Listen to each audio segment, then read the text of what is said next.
Ladies and gentlemen, here we are at Eternal MMA 87. I'm here with the victor of the trilogy as we can hear Frank Jankowski just being introduced right now. Justin Van Heerden, the winner of the trilogy against Rod Costa. Now, mate, do you think you did enough to win? 100%, yeah. Yep. Now, if there was anyone that disputes that, can you sort of shut down those claims?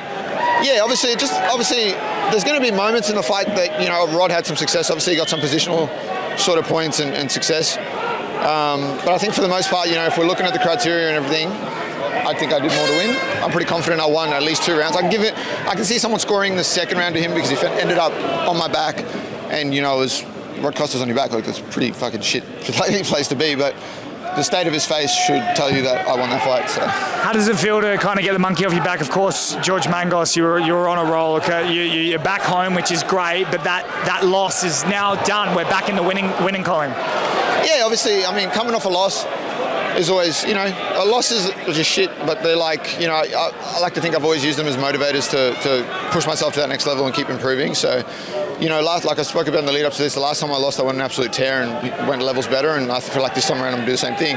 Obviously, this fight was vastly different to my first 2 fights with Rod, and, I expected that a different, improved and dangerous Rod Costa was going to come in there, and he was. Like, and obviously the fight, we went the distance, who would have thought, but, yeah, that loss is gone now. It's a bit weird that I got subbed by a little kid on a flying triangle, but survived against one of the most credentialed grapplers, if not the most credentialed grappler in the division or in Australian MMA, after myself. I'm joking. Rod's obviously, he's the most experienced, most dangerous grappler in the division. So in those positions, I had to be diligent, but it is kind of funny that I then got flying triangled by like literally a child. Now, you're saying that obviously super respectfully because you love George Mangos and his skills. Yeah, no, George is super talented. What do you mean not pot stirring? No, people can go back in the lead up and look, and even after the fact, like obviously there was never any malice or anything there. George and I, it's mutual respect. It's the same as with Costa. It's like a competitive rivalry. Obviously, if there was a way somehow it made sense and we fought again, you're going to do it based on just being competitive and you want to get that one back. But there's no malice or anything there. He just, fucking got me. Finally, one more question. I spoke to Abdalla Biyada, and he had something to say. He said that no one cares about the Rod Costa Justin Van Heerden fight. He said he's coming back better than ever, all that sort of stuff. What's your thoughts? Of course, his fight fell out with you because of a Muay Thai fight where he unfortunately got knocked out. I mean, what are your thoughts on that? And of course, he looks fresh and ready to go. Yeah, obviously we got to move around at Kick-Ass while we were here. Steve and the team were very, cool to let us come and do our civil training there. Obviously, I saw. Really? Yeah. So obviously, I saw Abdalla and stuff there, and you got to chat with him. So, like you said, he looks good.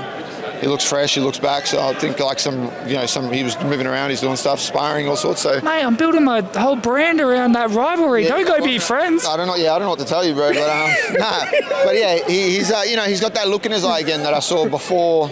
Before all the craziness happened, where the guys, seems ready, seems on, he seems like he wants to get back in there. So, I hope he's had a big enough break, and if he's feeling good and he's ready to get in there, then that's only better for everyone else because it sets up some pretty cool fights. What is the next fight for you? Because let's assume Seb wins. I'm not going to assume, but let's say like that situation does happen. Of course, if Dimps is there, you're right there. But if Seb does win, what is next for you? Well, I've always got my eyes on what's next, the next sort of step. Obviously, I'll go back and sit down with my team and figure that out. But man, I'm pushing for that next level, bro. I've well and truly paid my dues. I feel like it's my turn to get a shot. I fight everyone. I fight anyone at any time. I put people away. That's the main thing I want. But outside of this sort of like a title fight, if Seb goes and wins, obviously I got some potential other options. Maybe Abdalla being one of them. But other than that, man, it's pretty slim pickings unless I, fight someone from overseas. But maybe I'll go to bantamweight and redeem Australia and get the belt back from Ito, and then maybe Rod Costa and I can run it back a 4th time. Oh, I love that very much. But more importantly, Justin Van Heerden, enjoy your victory. Congratulations. You're back in the winning column. Thank you, my man. Thank you. Thanks, brother. It was good to see you, bro. You too.